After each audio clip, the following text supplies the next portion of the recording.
The energy was positive and the questions were challenging on Sunday as Democratic gubernatorial runoff candidates Lupe Valdez and Andrew White showed up in Austin for a town hall forum held by a group called Jolt, an association of young Latinos. Ms. Valdez, you were a sheriff of Dallas County for many years, and it seems that your legacy was one of supporting anti-immigrant policies that actually expand ICE enforcement.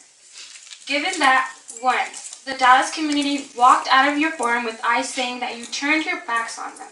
2, you complied with every ICE request for warrantless ICE detentions, even when other sheriffs like Travis County were taking courageous stands against them.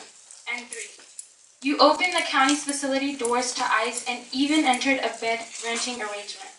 Why should we trust you today? Thank you for giving me the chance to explain a lot of that. Of course, look at me. I'm going to fight for as much immigration as I can, but immigration is a federal issue. And unfortunately, what she was discussing was several things that were quite misunderstood. Few people. I brought in the director of ICE so they could come and explain the whole situation that was going on. And there was a couple people that were upset at me because I couldn't explain to them what was going on. And they literally got up and turned their backs and walked away. The thing that was uncomfortable about that is there was many people there that needed to hear what they needed to do, what they could do. And the director of ICE was standing right there to tell them. To that initial question about why the Latino and immigrant community should trust you after that track record, do you have anything further to expound on that? Because I think there's a misunderstanding of the track record. I went to fight SB4 way before anybody else showed up. The governor, as I mentioned before you showed up, the governor sent me what I call a nasty grab because of my position on defending the documents, undocumented. And even before SB4 started, there were several before then. And if you look at the record, I was fighting before then. Yeah, all questions. Okay, I've given you your answers. You wanted some answers, I've given them to you. Okay? Now let us do what we love to do best and deal with some of the voters and go on to the other things we have to do. Okay? Thank you. Just any follow-up questions, send my way. Thank you. You have invested your resources and time in a border security company, which for us can be challenging.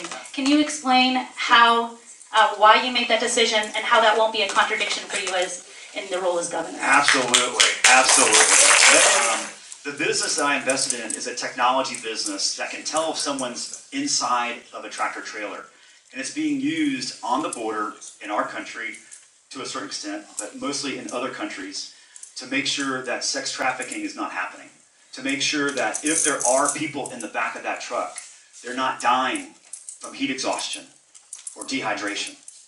And so I'm sure this issue might be used against me that I have a, quote, border security business, but the reality of it is it's used to protect people's lives. You decide. Have you heard anything more about a debate?